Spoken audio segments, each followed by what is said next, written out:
আশা নিয়েছিলাম, নতুন করে স্বপ্ন দেখেছিলাম। ফেব্রুয়ারি মাসের 12 তারিখ সেই স্বপ্নটাকে দুমড়ে মুচড়ে গুঁড়ো গুঁড়ো করে দেওয়া হয়েছে। একটি ম্যানেজ ভোট আয়োজন করা হয়েছিল।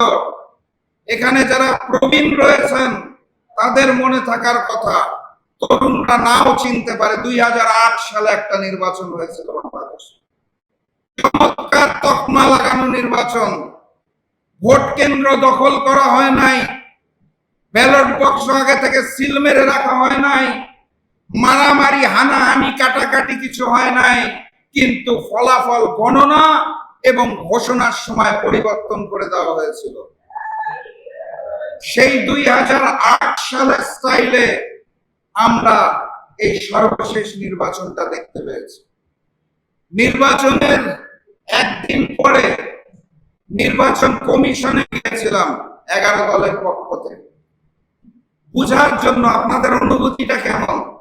এই যে চমৎকার একটা নির্বাচন আয়োজন করলেন, ফলাফল ঘোষণার পরবর্তী 2 ঘন্টায় আমরা মনিটরিং রুমে বসে দেখলাম সংখ্যাগরিষ্ঠ না 200-রও অধিক আসনে আমরা চমৎকার ভাবে 11 দলে গিয়ে আছি। তারপর যে 1 থেকে 1.5 ঘন্টা ফলাফল ঘোষণা করা বন্ধ করে দিলেন, তারপরে যে ফলাফল পাল্টে দিলেন, আপনাদের অনুভূতিটা কেমন? নির্বাচন কমিশনে গিয়েছিলাম, সাংবাদিক ভাইদের মনে থাকার কথা, বের হয়ে আমরা প্রেস ব্রিফিংও করেছিলাম।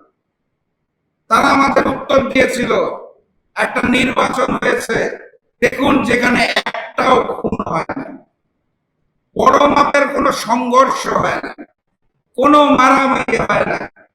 সেদিন মুচকি এসেছিলাম, এসে বলেছিলাম 2008-কে আরো পরিশুদ্ধ করে করবেন, সেটা আগে বললেই হতো, তাহলে আমরাও ভাবে করে প্রস্তুতি রাখতাম।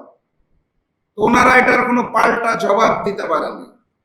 বাস্তবতা হচ্ছে জনগণের যে ভোটের অধিকার, ভোট প্রদান করার অধিকার দেওয়া হয়েছে, আঙুলের মধ্যে কালো রং লেপন করা হয়েছে, কিন্তু সেই ফলাফলটাকে ঘোষণা করা হয় নাই।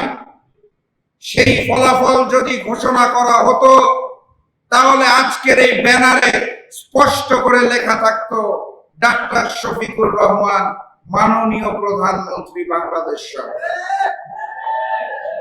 এই কারণে আমাকে এখন বারবার বলতে হয়, জনতার প্রধানমন্ত্রী, জনগণের প্রধানমন্ত্রী ডাক্তার শফিকুর রহমান।